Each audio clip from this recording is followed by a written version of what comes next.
नमस्कार। इस खास कार्यक्रम में आपका स्वागत है। मैं हूं आरफा खानम शेरवानी। पिछले मैं कहूंगी एक दशक की कम से कम सबसे बड़ी खबर यह है कि यूनाइटेड स्टेट्स और ईरान सीज़ फायर के लिए तैयार हो गए हैं। यूनाइटेड स्टेट्स के प्रेसिडेंट डोनाल्ड ट्रंप ने कहा कि हाँ, वर्केबल है, यानी ईरान की शर्तों पर न सिर्फ कि सीज़ फायर के लिए तैयार हुए हैं बल्कि ईरान की शर्तों पर पूरे तरीके से युद्धबंदी के लिए कम से कम 2 हफ्ते की ये युद्धबंदी होगी, जिसके लिए यूनाइटेड स्टेट्स तैयार हो गया। ये अपने आप में ऐसी बात है जो पूरी दुनिया को हैरान कर रही है और मुझे लगता है कि अमेरिका के मौजूदा जो कंटेम्प्रेरी हिस्ट्री है उसमें शायद सबसे ज़्यादा शर्मिंदगी या एम्बेरसमेंट का ये लम्हा है। इतिहास इस लम्हे को याद रखेगा। आपके सामने मैं ये जो बातचीत कर रही हूँ, ये इतिहास का एक नया चैप्टर लिखा जा रहा है। ये सब कुछ कैसे हो रहा है, ये सब कुछ हुआ कैसे?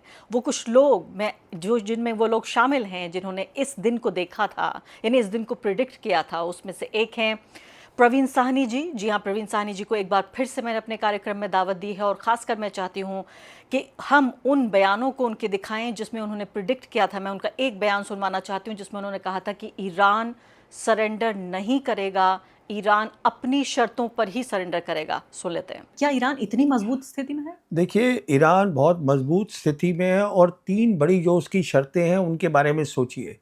एक शर्त उनकी ये है कि हमारे पास कंट्रोल होगा स्ट्रेट ऑफ हॉर्मुज़ का। जहाँ पर आज फ्रीडम ऑफ नेविगेशन होती है वो वहाँ कंट्रोल चाहते हैं। पहली बात, बहुत बड़ी बात है। इसका मतलब है पूरा ऑयल क्या है, क्या नहीं होगा, किसी को रोकना हो, कुछ होगा वो कर लेंगे। टोल टैक्स लगाएंगे वहाँ पर, पहली बात।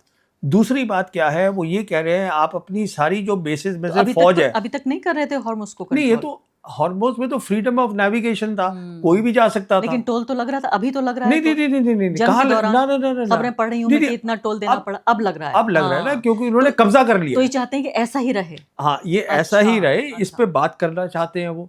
दूसरा वो क्या चाहते हैं कि जितनी भी अमेरिका की मिलिट्री बेसेस है, जो सिक्योरिटी दे रही थी जीसीसी कंट्रीज को, आप उसको वहां से हटा दीजिए। कोई 70,000 फौज है।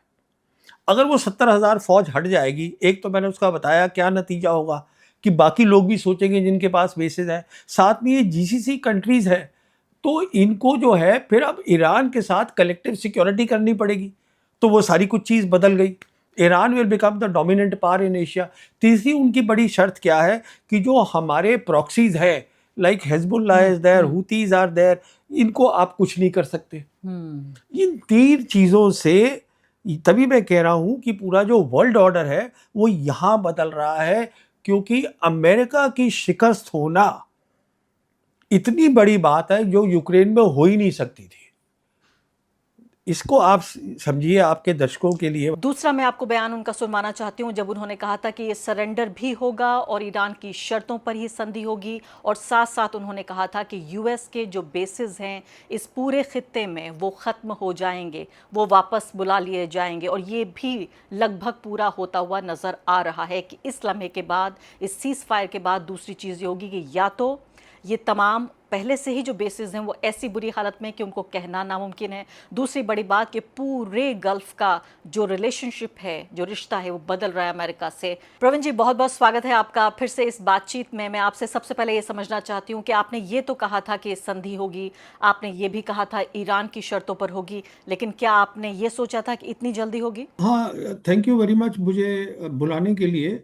जी हाँ, मैंने ऐसे ही सोचा था क्योंकि मुझे शुरू से ही बिल्कुल साफ दिख रहा था कि ईरान जो है एक ऐसी लड़ाई लड़ रहा है शुरू से ही जिसके लिए उसने बहुत सालों की तैयारी करी है।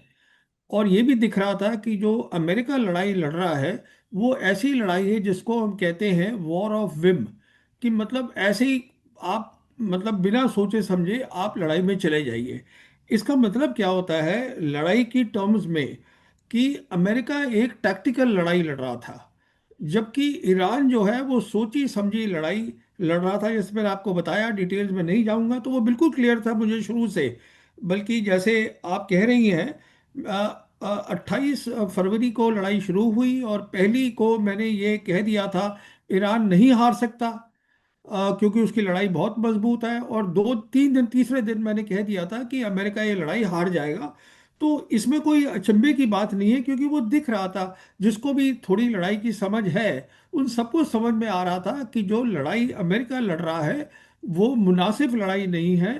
और जो ईरान लड़ रहा है वो जीतने वाली लड़ाई है, तो वो नतीजा हमारे सामने आ गया है। ऐसा लगता है कि आप इतनी सादगी से और इतनी सरलता के साथ इतनी जटिल बातों को कह देते हैं। ये कॉन्फिडेंस कहाँ से आता है आपके अंदर? कैसे आप जान पाते हैं कि ऐसा हो रहा है जब दुनिया एक तरफ है और कह रही है कि 3 दिन के अंदर ईरान ख़त्म हो जाएगा। भारत में हमारे यहाँ सरकार इजराइल के साथ खड़ी होती है क्योंकि वो सोच रही है ईरान के साथ खड़े होने में तो पूरी तरीके से नुकसान है। कहाँ से विश्वास आता है? कैसे आप समझते हैं ऐसा हो जाएगा? जैसे मैंने आपसे कहा, ये सब उन लोगों को समझ में आ जाएगा जिनको लड़ाई की कैसे लड़ाई होती है वो समझ में आ जाएगी, तो वो समझ में आ जाएगा वही जो मुझे समझ में आया है। तो इसमें कोई जादूगिरी नहीं है बिल्कुल। ये आपको समझना है कि लड़ाई कैसे लड़ी जाती है, मॉडर्न लड़ाई कैसे होती है, और किस तरीके की तैयारी दिख रही थी कि ईरान ने कर ली है सोच समझ के। तो ये तय था कि यही नतीजा होना था, वो हो गया है। जहाँ तक सवाल ये है कि इतनी जल्दी कैसे ख़त्म हो गई, वो भी तय था। क्योंकि जहाँ तक ईरान का ताल्लुक है, वो एक ऐसी लड़ाई लड़ रहा था जो सोची समझी थी, जिसमें युद्ध भी हो रहा था और साथ में दुनिया की इकॉनमी और फाइनेंशियल सिस्टम पे हर रोज असर पड़ रहा था। और जहाँ तक अमेरिका का ताल्लुक है, वो जैसे मैंने आपको बताया, कोई सोचा समझी लड़ाई थी ही नहीं। वो तो सिर्फ एक टैक्टिकल लड़ाई जिसमें होता है कि मार दो बस, वो कर रहा था। तो ये तय था कि ज़्यादा दिन चलेगी नहीं, क्योंकि दुनिया में हाहाकार मचेगी, हल्ला मचेगा कि बहुत नुकसान हो रहा है इकॉनमी का, ग्लोबल रिसेशन हो सकता है। तो ये छोटी ही लड़ाई होनी थी, और ये भी तय था कि इसमें अमेरिका नहीं जीत सकता है। ये बात आप ज़रूर कह रहे हैं कि ये लड़ाई आपने कहा था कि ख़त्म होगी और जो जंग को जानते हैं, जंग कैसे जीती जाती है, कैसे हारी जाती है, कैसे लड़ी जाती है, उनके लिए ये हैरानी नहीं होनी चाहिए बशर्ते कि वो किसी की तरफदारी ना कर रहे हों। एक और बात मैं फिर से याद दिलाना चाहती हूँ, बयान नहीं सुनाऊंगी दर्शकों को, जो आपने कई महीने पहले एक बार मुझसे बातचीत की थी ऑपरेशन सिंदूर के संबंध से, उसके बाद दोबारा जब आपने मुझसे बातचीत की, फिर आपने पाकिस्तान के बढ़ते हुए कद के बारे में बात की और अब तीसरी बार फिर से भारत के विदेश मंत्री ने कहा कि वो बातचीत इसलिए नहीं कर रहे हैं क्योंकि वो दलाल हैं। लेकिन देखिए, एक छोटा सा देश एक बड़ा देश बन के उभर रहा है पाकिस्तान। अब दुनिया के कुछ ही घंटों बाद दुनिया के बड़े बड़े नेता इस्लामाबाद में मुलाकात करेंगे और विश्व शांति पे चर्चा होगी। भारत कहेगा कि पाकिस्तान आतंकवाद का प्रायोजक है, पाकिस्तान को अलग थलग करने की कोशिश करेगा, यूनाइटेड नेशंस में जाएगा और उधर दुनिया के तमाम बड़े देश इस्लामाबाद जाके शांति पर चर्चा करेंगे, विश्व शांति की स्थापना करेंगे। तो क्या क्या आपका सवाल क्या हुआ? मेरा सवाल ये है कि इसमें भारत के लिए क्या ये एक मिस्ड अपॉर्चुनिटी है? क्या भारत फिर ये दलाल, नॉन दलाल, इस तरह की जो भाषा का इस्तेमाल है, जो डोमेस्टिक ऑडियंस के लिए इस्तेमाल किया जाता है, ऐसे में विदेश नीति पर हम कहीं मात खा रहे हैं? नहीं नहीं, देखिए, हम वो कर रहे हैं जो हमें करना था। और हमने ये किया है कि हमने लड़ाई शुरू होने के कुछ दिन पहले 25 फरवरी को हमारे प्राइम मिनिस्टर गए, इजराइल चले गए। तो ये तय हो गया कि हम मीडिएटर हो ही नहीं सकते, क्योंकि हम लड़ाई का हिस्सा बन चुके हैं अगर वो वहाँ चले गए हैं। और अभी भी आप देखिएगा जो हम कर रहे हैं। अभी हमारे विदेश मंत्री गए थे फरवरी में अमेरिका। अभी हमारे विदेश सचिव जो हैं वो अमेरिका में हैं। हम ये देख रहे हैं किस तरीके से हमारे जो रिश्ते हैं अमेरिका के साथ बढ़े, एक ऐसे वक्त पे जबकि जो एलाइज है अमेरिका के, जिसको हम ग्लोबल नॉर्थ नेशंस कहते हैं, वो उनसे अलग हो रहे हैं, हम उनके साथ जुड़ रहे हैं। तो जहाँ तक पाकिस्तान का ताल्लुक है, ये बिल्कुल क्लियर था कि पाकिस्तान का कद दुनिया में 3 हिस्सों में बड़ा हुआ है। ये मैं आपको बताना चाहता हूँ, और दिख रहा था। पहला ये हुआ है कि ऑपरेशन सिंदूर में अमेरिका ने तय किया कि इन्होंने मिलिट्री क्रेडिबिलिटी इनकी बढ़ गई, और उससे जो वेस्ट एशिया की कंट्रीज थी वो भी इंप्रेस हुई इस रिपोर्ट से। तो एक तो वो कद बढ़ा। उसके बाद क्या हुआ कि जब मीडिएशन की बात आई, वेस्ट एशिया में जो लड़ाई शुरू हो गई, तो उसमें क्या हुआ, पहली बात आई कि सीज फायर होना चाहिए। पर ईरान तो सीज फायर के लिए कभी तैयार था ही नहीं। तो क्या किया पाकिस्तान ने, उन्होंने 29 मार्च को कुछ जो रीजन के थे फॉरेन मिनिस्टर्स उनको बुलाया इस्लामाबाद पे। मिसाल के तौर पे उनके फॉरेन मिनिस्टर थे पाकिस्तान के, फिर इजिप्ट के थे, सऊदी अरेबिया के थे और टर्की के थे। चारों ने मिलके एक ड्राफ्ट पीस प्लान बनाया, जो कि ईरान को चाहिए ही नहीं था। पर वो ड्राफ्ट पीस प्लान लेकर जो कि एक्सेप्टेबल था रीजनल कंट्रीज को, विच मैटर, तो उनके जो विदेश मंत्री थे इशाक दार, आप याद करिएगा, वो चाइना गए और चाइना में वांग ही से मिले, उनके फॉरेन मिनिस्टर से, और 31 मार्च को एक जॉइंट 5 पॉइंट प्लान रिलीज करा गया। अच्छा, ईरान को कोई दिलचस्पी नहीं थी उस स्टेज में सीज फायर के लिए, बट ईरान को ये पक्का दिख गया कि जो चाइना है वो खुल के अब जो वॉर में इंटरेस्ट ले रहा है, सीज फायर करना चाहता है, तो वो शामिल हो गया है। जहाँ तक पाकिस्तान का ताल्लुक था, उस काम से जो पाकिस्तान ने किया, देखिए क्या हुआ। पाकिस्तान की क्रेडिबिलिटी एज अ मीडिएटर तीनों ग्रेट पास के बीच में, मल्टीपोलर वर्ल्ड में, जो कि अमेरिका, चाइना और रशिया है, और जो रीजनल पास है उसके अंदर स्टैब्लिश हो गई, तो उस दिन वो क्रेडिबल मीडिएटर बन गया। अच्छा, अब देखिए अब क्या हुआ है, अब बात और ऊपर उठ गई। अब बात, जैसे आप बता रही थी, अब बात हो रही है फ्रेमवर्क फॉर परमानेंट पीस। जो 10 पॉइंट ईरान ने दिए हैं उस पे अमेरिका तैयार है बात करने को। और फिर जो पाकिस्तान के प्राइम मिनिस्टर हैं उन्होंने कहा है कि ठीक है, 10 अप्रैल को आप आइए इस्लामाबाद में, तो अब हम हायर लेवल देखेंगे। जो पहले के थे वो तो होंगे ही, साथ में हम देखेंगे कि टॉप लीडर जो हैं, अमेरिका के टॉप लीडर जो हैं वो ईरान के, वो वहाँ पर आएंगे। और देखिए खास बात ये है जो हमें समझनी चाहिए, वो ये है कि इस लड़ाई के कारण, और कुछ और भी कारण है, अमेरिका जो है, जो कि लीडर है प्रेजेंट वर्ल्ड ऑर्डर का, वो जो उसके फॉलोअर्स हैं उनसे अलग हो गया है। जो नेटो मेंबर्स हैं, बाकी और मेंबर्स हैं ग्लोबल नॉर्थ के जो हम कहते हैं, वो शामिल ही नहीं हुए ट्रंप की लड़ाई में। तो ट्रंप के लिए आज सिर्फ एक ही कंट्री है, पाकिस्तान, जो ये मीडिएट कर सकती है। और इसीलिए प्रेसिडेंट ट्रंप ने अपनी सोशल मीडिया पे भी प्रोफ्यूसली थैंक किया है पाकिस्तान के प्राइम मिनिस्टर को, पाकिस्तान के आर्मी चीफ को। तो ये 3 स्टेज में चीज हुई है, और आज पाकिस्तान जो है, जो ग्लोबल साउथ की कंट्री है, वो एक अलग उसमें जियोपॉलिटिकल प्रोफाइल और बढ़ गई है, ये रियलिटी है। जी हाँ। और इसको बजाय इसके कि हम काउंटर करें, आई थिंक हमें इसको समझ के आगे बढ़ना चाहिए, अपनी रणनीति इस हिसाब से बनानी चाहिए। मुझे लगता है अभी भी देर नहीं हुई है। लेकिन अब आपसे मैं आना चाहती हूँ स्ट्रेट ऑफ हॉर्मुज पे। मुझे याद है ये भी आपने कहा था इसी इंटरव्यू में, जो पिछला इंटरव्यू इस चैनल पे चला, आपने कहा था कि स्ट्रेट ऑफ हॉर्मुज की वही स्थिति होगी जो अभी हो रही है, और जंग से पहले जो स्थिति थी वो नहीं होगी। अब अगर ये मान लें, पहली बात तो क्या अमेरिका पे विश्वास करने को आप तैयार हैं कि वो कह रहा है कि हाँ इट इज़ वर्केबल, इस पर काम किया जा सकता है, या ये हमें मंजूर है, इसका जैसे भी आप ट्रांसलेशन करना पसंद करें। तो ये बताइए कि स्ट्रेट ऑफ हॉर्मुज पूरे तरीके से ईरान के कंट्रोल में है। आपने कहा था कि ईरान के कंट्रोल में होगा, स्थिति यही बनी रहेगी। इसके मायने क्या हुए? क्या मान लेते हैं कि अगर भारत का कोई जहाज़ वहाँ से गुजरना चाहता है, इधर आना चाहता है, तो उसको टैक्स पे करना पड़ेगा, उसे फ़ी पे करनी पड़ेगी? मान लेते हैं दूसरे कोई देश हैं, और अगर दोस्त देश हैं तो उनके साथ क्या सलूक होगा? दुश्मन देश हैं उसके साथ क्या सलूक होगा? ईरान की इकोनॉमी इससे कैसे प्रभावित होगी? देखिए, अगर ये हो जाता है, पीस जो है, परमानेंट पीस हो जाती है, और ट्रम्प मान जाता है, सबसे बड़ी आज अड़चन जो पड़ी हुई है, ये परमानेंट पीस में, वो अमेरिका नहीं है, वो इजराइल है। इजराइल अभी भी लड़ाई बंद नहीं करना चाहता है। इजराइल ने जो कब्जा किया है साउथ लेबनान में, थोड़ा टेरिटरी, वो उसको नहीं देना चाहता है। तो इजराइल को ट्रम्प को हैंडल करना पड़ेगा। तो अगर मान के चलिए कि ये हो जाती है बात, तो ये तय है बिल्कुल कि कंट्रोल जो है स्ट्रेट ऑफ हॉर्मुज का, वो ईरानियन आर्म्ड फोर्सेस के पास रहेगा।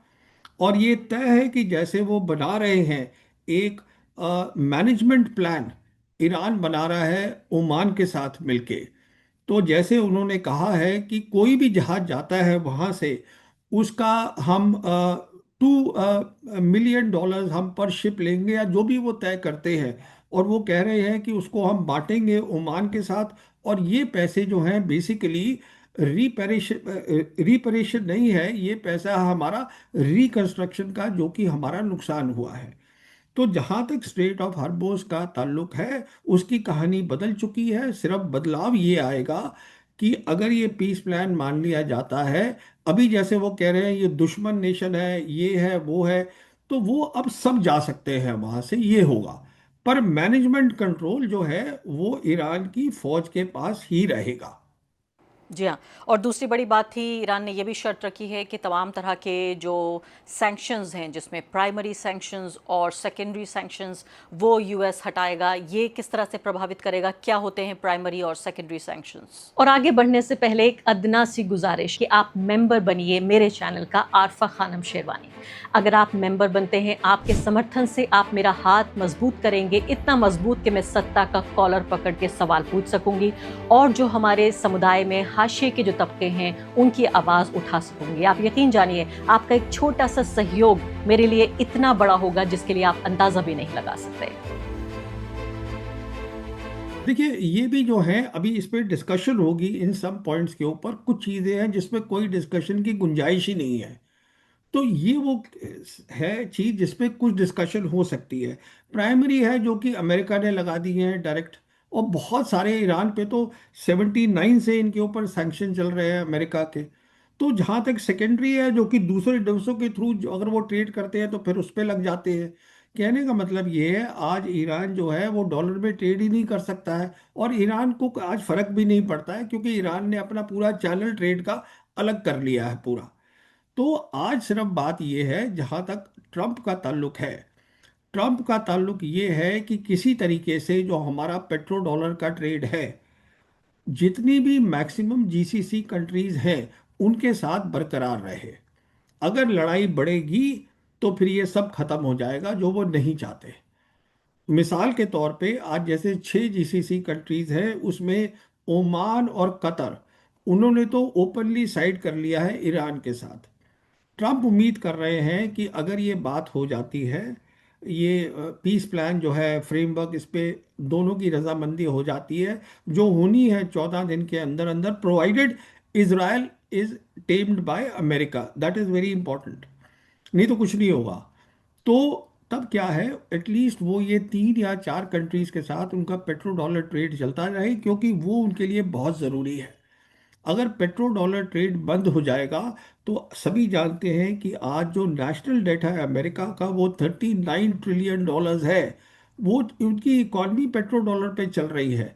तो उनको बहुत भारी नुकसान होगा, और इकोनॉमी जो है उनकी वो पूरी खराब हो जाएगी अमेरिका। तो अभी तो आप जिक्र कर रहे हैं खाड़ी देशों का, मैं ये भी जानना चाहती हूँ, उसमें दो देशों को आप अलग कर रहे हैं कि उन्होंने जिस तरह का संबंध रखा है ईरान से इस दौरान, वो जाहिर है वो भी इस बात को प्रभावित करेगा कि उनके संबंध कैसे हैं अमेरिका से। लेकिन ये जो मिलिट्री बेसिस हैं, ये तो कहीं ना कहीं एक पूरे वर्ल्ड ऑर्डर का हिस्सा था कि मिलिट्री बेसिस के जरिए पूरी खाड़ी पर कब्जा था अमेरिका का। खाड़ी देश ये समझते थे कि उनके लिए ये बहुत फ़ायदे का सौदा है। अब यहाँ खाड़ी देशों के लिए इससे ज़्यादा नुकसान का और कोई सौदा नहीं है। तो ये बताइए कि आप इस बात पर क्या साबित हैं कि ये मिलिट्री बेसिस जो भी बचे कुचे हैं, जो होटलों में रह रहे हैं जो सैनिक, और जो पूरी तरीके से ख़त्म भी हो चुके हैं, क्या ये बरकरार रहेंगे, या आपको लगता है कि चूंकि इसको तो कभी भी रीबिल्ड किया जा सकता है? देखिए, मेरे को नहीं लगता है कोई भी मिलिट्री बेस रहेगा वेस्ट एशिया में। अगर कोई चीज रह सकती है तो हो सकता है ये 3 या 4 कंट्री मान जाएं पेट्रो डॉलर में ट्रेड करने के लिए, क्योंकि बहुत सारी टेक्नोलॉजी जो है वो अमेरिका से आई है इनके पास। वो हो सकता है। बात सिर्फ यहीं पे ख़त्म नहीं होगी।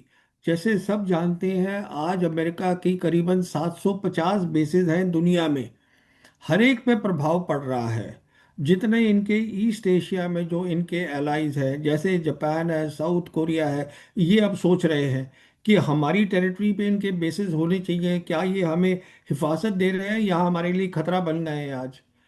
सिमिलरली जो फिलीपींस है, अब फिलीपींस सोचने लगेगा कि अब मैं क्या करूं, मेरी जो मेरा रुख है साउथ चाइना सी के बारे में, वो क्या आसियान कंट्री के साथ होना चाहिए, क्लोज अलाइन होना चाहिए, या अमेरिका के साथ होना चाहिए। ऑस्ट्रेलिया ने ऑलरेडी कह दिया है कि मेरा इस लड़ाई से कोई लेना देना नहीं है। कहने का मतलब ये है कि ये जो भी यहाँ वेस्ट एशिया में हो रहा है, एक इतिहास बन रहा है, एक ग्लोबल जियोपॉलिटिक्स का बदलाव आ रहा है, और ये किसी ने सोचा भी नहीं था कि ये 30 दिन में हो जाएगा। तो इस कारण से नॉट ओनली ईरान ने ये लड़ाई जीती है, ईरान एक बहुत मजबूत खंबा pillar of the new world order वो बन के उभरा है। ये एक अभी तो नई चीज हो रही है बिल्कुल। नई चीज़ हो रही है। अभी तो ईरान मजाक कर रहा है, उनके जो अलग अलग उनके एम्बेसीज के ट्विटर हैंडल्स से कह रहे हैं से hello to the new super power of the world, और तमाम लोग कह रहे हैं कि yes super power we are saying hello to you, कैसे हैं आप लोग। इस तरह से मैं कहती हूँ ये भी इतिहास में दर्ज होगा कि किस तरह से इस जंग को न सिर्फ कि उन्होंने लड़ा, बल्कि कितनी शान आन बान के साथ उन्होंने इस जंग को लड़ा, सर ऊंचा करके उन्होंने इस जंग को लड़ा। सिर्फ इतना ही नहीं है कि, और जाहिर है ये भी उन्होंने कॉम्प्रोमाइज़ नहीं किया कि जो ह्यूमन वैल्यूज़ थी उनके ऊपर भी, इंसानी जानों की भी हिफाजत करने की उन्होंने कोशिश की। एक और बात अहम है, क्योंकि पूरी बात ये इकॉनमी से जुड़ी हुई है, आपने सवाल का जवाब इसी से शुरू किया कि चूंकि इतनी कीमत बढ़ रही थी तेल की और इस जंग को ख़त्म होना ही था, और यही एक आखिरी अल्टीमेट ट्रूथ यही है, economy is the ultimate truth. तो मुझे ये बताइए कि जो पेट्रो डॉलर और जो डॉलर का हम जिक्र कर रहे थे कि ये डॉलर में जो पूरी दुनिया की economy as a reserve currency चलती है, क्या आप ये कह रहे हैं कि कुछ साल में ऐसी भी नौबत आ सकती है कि ये बदल जाए, ये चाइनीज़ बन जाए, युआन या कोई और इकॉनमी? देखिए, ये नौबत आ नहीं सकती, आ गई है। वो ऐसे आ गई है कि अगर यहाँ पे कुछ कंट्रीज जीसीसी पेट्रो डॉलर में ट्रेड करती भी रहें, जहाँ तक रशिया का ताल्लुक है, रशिया ने कहा है हम तेल बेचने को तैयार है यूरोपियंस को भी, सबको, बट युआन में ट्रेड करेंगे। जहाँ तक ब्रिक्स का ताल्लुक है, एक बहुत इम्पोर्टेंट रोल तो ब्रिक्स का एक ऑब्जेक्टिव है, वो ये है कि किस तरीके से डॉलर से हटके रीजनल करेंसी जो लोकल करेंसीज हैं उसके अंदर ट्रेड करा जाए, एक ऐसा डिजिटल सिस्टम बना के जिससे कि हम, जैसे कि युआन का रूबल के साथ ट्रेड हो सके, जैसे रुपए का रूबल के साथ हो सके। तो ये सब चीज़ें हो रही हैं और बहुत तेज़ी से हो रही हैं, और अब और तेज़ी से बढ़ेंगी। जैसे मैंने आपसे कहा, न्यू वर्ल्ड ऑर्डर बन रहा है, उसमें एक खास बात ये होगी कि जो दो, बेसिकली दो स्ट्रेंग्थ्स हैं अमेरिका की, वो दोनों कम हो जाएंगी बहुत ज़्यादा। एक स्ट्रेंथ है उनकी मिलिट्री पावर, जैसे मैंने आपसे बताया, जो उनकी मिलिट्री बेसिस है उस पे असर पड़ेगा, सब लोग सोचेंगे हमें चाहिए कि नहीं चाहिए।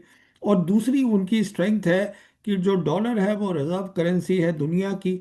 अगर ये, जैसे एक असेसमेंट आई है, अगर 30% ऑफ इंटरनेशनल ट्रेड जो होता है, 30%, अगर वो डॉलर में ना हो तो अमेरिका जो है अपना डेट भी देने के काबिल नहीं रहेगा।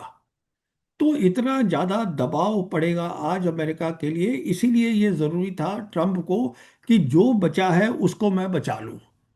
बहुत बड़ी बात है जो आप अभी कह रहे हैं जी।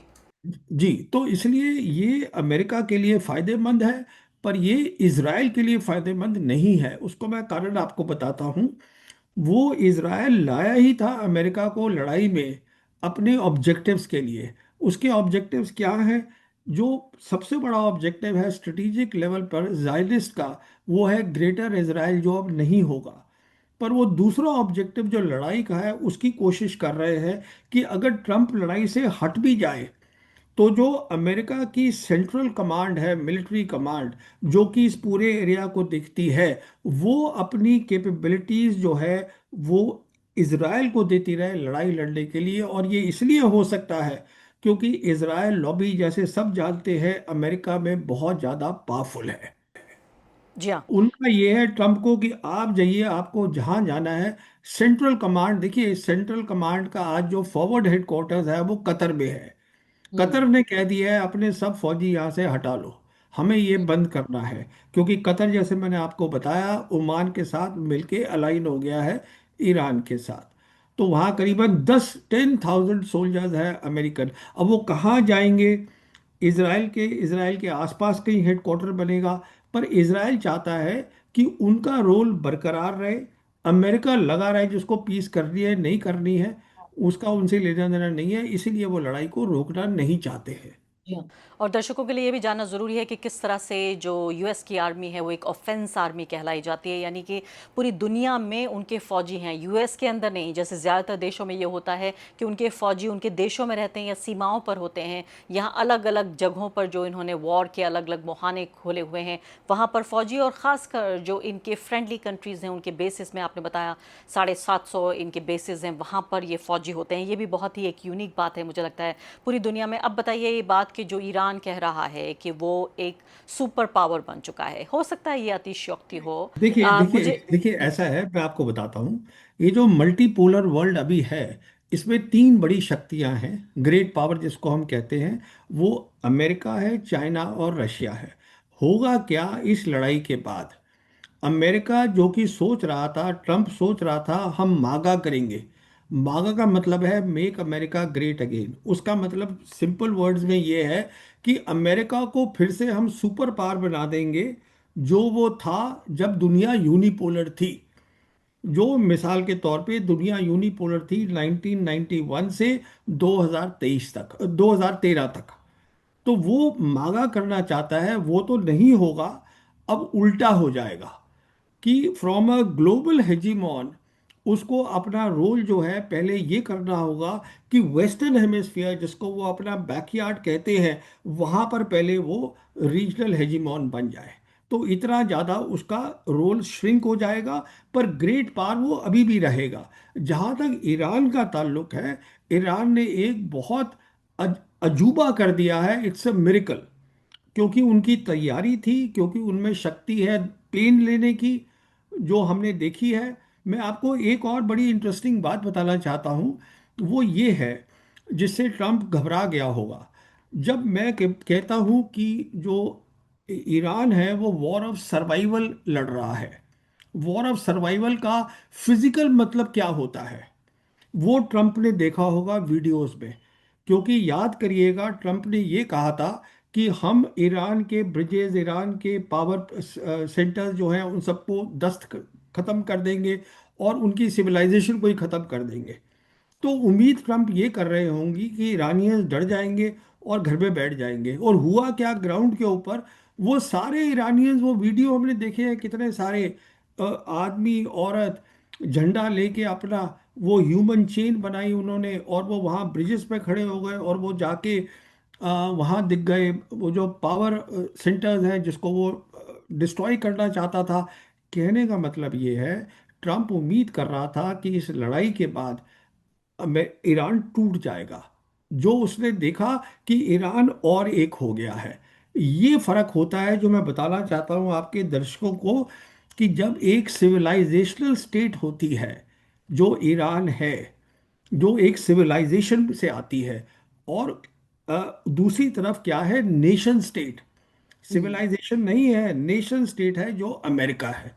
तो जो ईरान ने करके दिखाया है, यूनिटी, एकदम सब एक साथ खड़े हैं, इससे भी वो बौखला गया होगा ट्रंप कि अभी मैं कहाँ लड़ाई, ना तो मेरे पास मिलिट्री ऑप्शन है, ऊपर से ईरान की ये हालत है। तो इसलिए उन्होंने वो हथियार डाल दिए और कहा ठीक है, मैं अब तैयार हूँ ईरान के 10 पॉइंट्स प्रोग्राम पे बात करने के लिए। बहुत हैरानी की बात है कि जहाँ से ये जंग शुरू हुई वो रिजीम चेंज से हुई। तख्ता पलट कर देंगे, अपनी पसंद की सरकार बनाएंगे, अपने पसंद का अयातुल्ला लेकर आएंगे, लेस रेडिकल लोगों को लेकर आएंगे, ईरान की औरतों को आज़ाद कराएंगे, ईरान में ह्यूमन राइट्स लाएंगे, ईरान में डेमोक्रेसी लाएंगे। वो सब कुछ तो हुआ नहीं। लगता है कि नौबत अब यहाँ तक आ गई है कि नवंबर में जो इलेक्शन होने वाले हैं, जिसमें डोनाल्ड ट्रंप मुझे लगता है कमज़ोर बन के उभरेंगे। ये पूरा रिजीम चेंज तो ऐसा लगता है कि अमेरिका में होने जा रहा है। तो आप ये कह रहे हैं कि नेस्त नाबूद करने की कस्में खाने से लेकर अब कुछ ही घंटों के भीतर उनसे सीज फायर करने तक पहुंचने का जो सफ़र है, ये पूरे के पूरे सिर्फ ईरान की हिम्मत और उसका हौसला और उसका रुतबा, उसकी एकता, यही एक वजह है। देखिए, मिलिट्री प्लान है और एक सिविलाइजेशन है ईरान, कोई छोटी मोटी बात नहीं है। ठीक है, उनमें डिफरेंसेस हैं, ठीक है, उनमें इंटरनल प्रॉब्लम्स है, पर एक सिविलाइजेशन जब होती है वो एक साथ इकट्ठी हो जाती है जब लड़ाई होती है। और वो तो सब मरने को तैयार है, वो वीडियो में दिख रहा है। तो तो अगर ये सिविलाइजेशन का मतलब होता है कि ये कंट्री सिविलाइजेशन स्टेट है, ये नहीं है कि वो कंट्री ऑफ इमिग्रेंट्स है, नेशन स्टेट बनी हुई है। तो उसको ऑब्वियसली हैरानी हुई है ट्रंप को। अभी ना तो मिलिट्री ऑप्शंस है, घर में प्रॉब्लम है, जैसे आप ठीक बोल रही हैं। जो उनकी मागा बेस है वो परेशान है। और एक बात मैं आपको और बताता हूँ आपके दर्शकों को, कि लास्ट ईयर 2025 में ट्रंप एडमिनिस्ट्रेशन ने अपनी नेशनल सिक्योरिटी स्ट्रेटजी निकाली थी, जिसमें ये साफ कहा गया था कि ट्रंप चाहते हैं कि जो उनकी लेगेसी है, कि उनको लोग याद करें उनकी टर्म को कि प्रेसिडेंट तो था, प्रेसिडेंट जो था वो प्रेसिडेंट फॉर पीस था, जो कि हम्म। बांग्लादेश चाहती थी। ये उल्टा हो गया है। बिल्कुल। बहुत बहुत शुक्रिया आपका प्रवीण सानी जी इस पूरी बातचीत के लिए, शुक्रिया। Thank you.